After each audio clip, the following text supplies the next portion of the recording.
If you like this video, make sure to subscribe to Downfall Network for more cool content.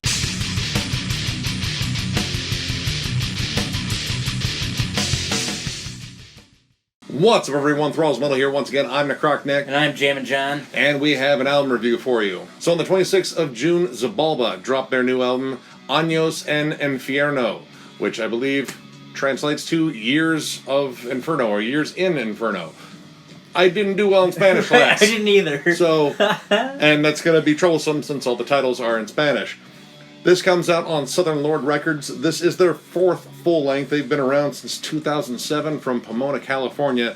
And these guys have an awesome sound where they blend elements of death metal, death doom, hardcore, and just flat out doom metal. And their name is the name of the Mayan underworld, which translates to place of fear, which in this world is the mosh pit if these guys are playing, because it would just be absolute mayhem. Yeah, like a lot of people are going to swallow teeth, and there's going to be broken bones. And, catching limbs. I mean, we were thinking, just might be playing to corpses by the time they hit their second or third song. This album exceeds in impact, and I will say that right out of the gate, because opening up with La Injusticia, the lead into it, brief little intro at it, is pretty much like the theme from Jaws before the shark jumps out of the ocean and just bites your dick clean off. Because this album is out for blood.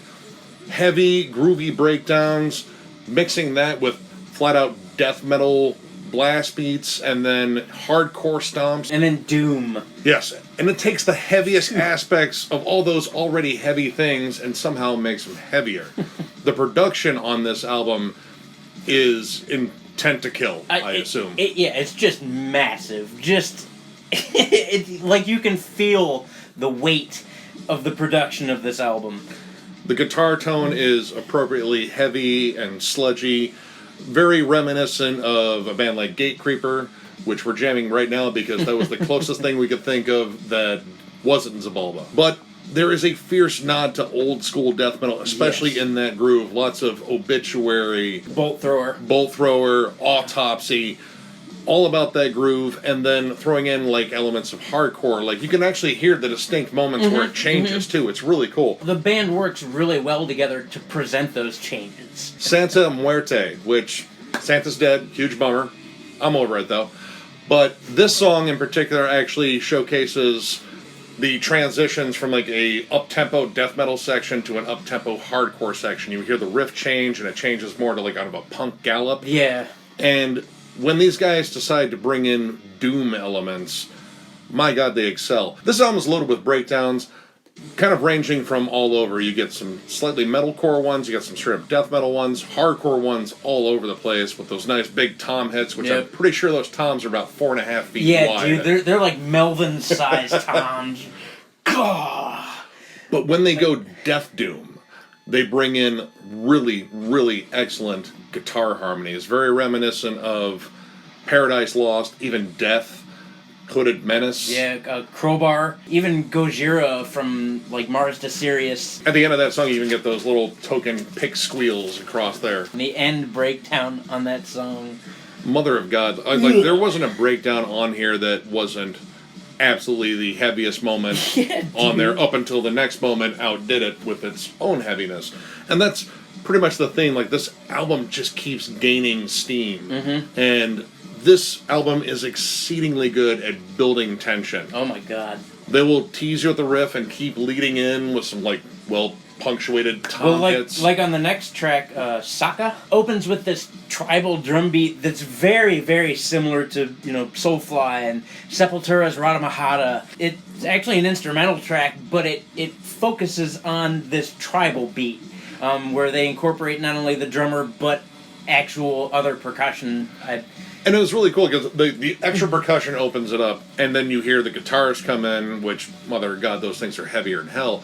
But then you slowly start hearing the actual drummer start working in, and this song just keeps the pressure on. Like, it constantly just keeps rolling over you like a steamroller and just crushing your body. Everything is so well accented. The vocals are extra punchy, and you get two different kinds on here. You get kind of a dry, raspy, almost hardcore death metal kind of hybrid, and then you get these flat out giant death metal roars. And they come at like the right moment. This band does a really great job at accents too, like especially their drummer. Yes. Their drummer is it's nothing real crazy. It's very meat and potatoes. The accents that he adds just are in the perfect places. So by meat and potatoes, we mean like 40 pounds of meat and a potato the size of a baby. Another thing you actually hear in here too is sort of a punkish influence as well. En la Oscuridad, hopefully I'm pronouncing that right, probably not. The tone of this lead-in and overall song is very similar to a band like Tomb Mold. Mm-hmm. And then it goes into almost like a Coffins-like punk meets sludge death doom bounce to it. I really like the fact that as you keep going through this, there are a lot of parts that are very similar to other songs here, but you keep hearing small things get thrown in later. And this was kind of the first really kind of surprise one because this beat was distinctly different than anything else that was on the album. Mm-hmm. And I don't know, it kind of had this fun, loose sort of feel on it. This leads into a two-part series, El Abismo 1 and El Abismo 2. And again, the intro is just this devastating chug, but with melody made by Satan.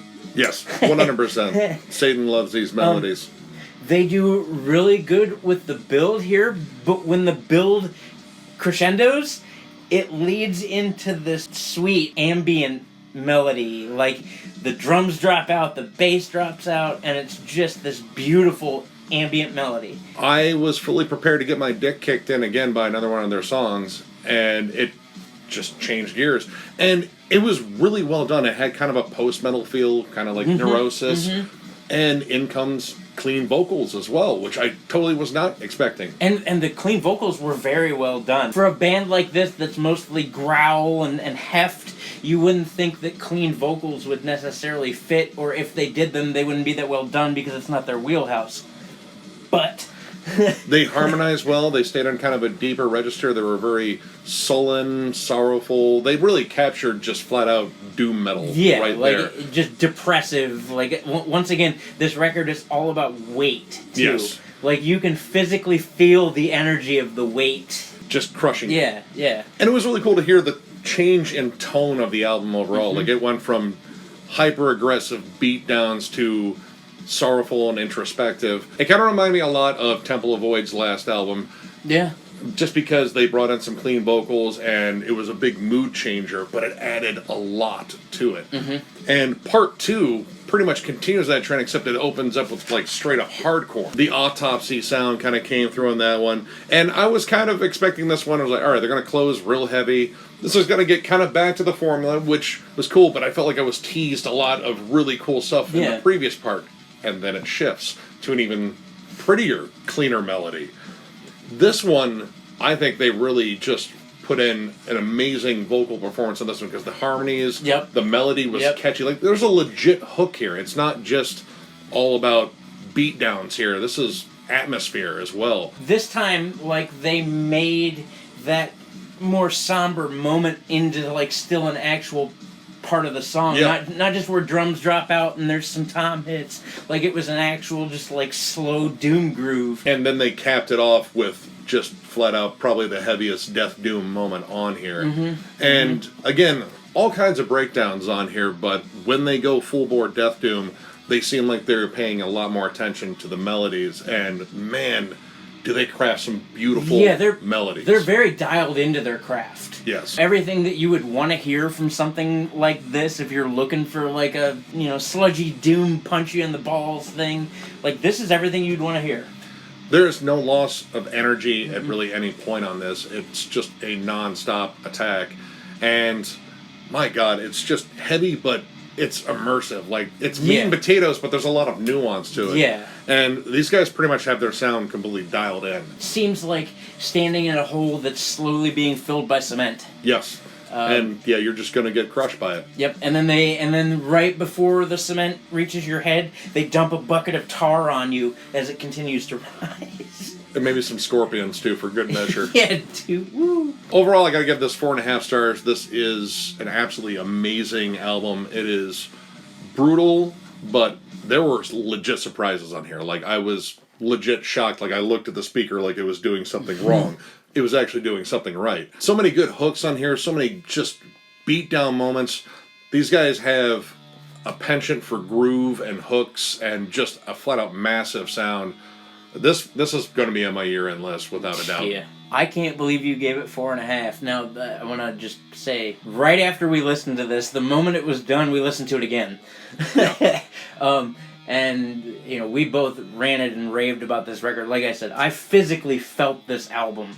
Like, when some of those breakdowns, I got goosebumps. But overall, the energy that this record has is just oppressive. And this is everything that I like about doomy metal and just the heft. So much heft. I give this, again, 5 stars. Like, and I'm surprised you didn't. Normally, I don't give you crap about your ratings.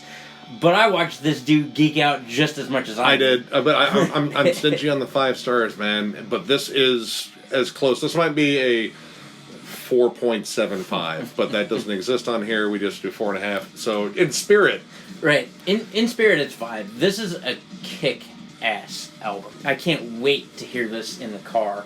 So, if you like the review, give it a thumbs up. And if you are new to the channel, subscribe, because we do stuff like this all the time. And right now, we have a giveaway going. There's a video pretty much on our channel. It should start to play as soon as you get on there. Comment on there, share it, subscribe, of course.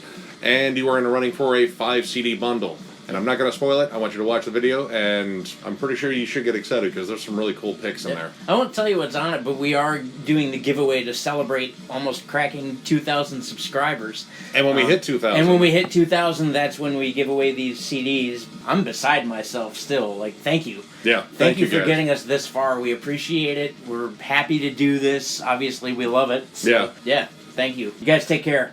Take her easy, guys.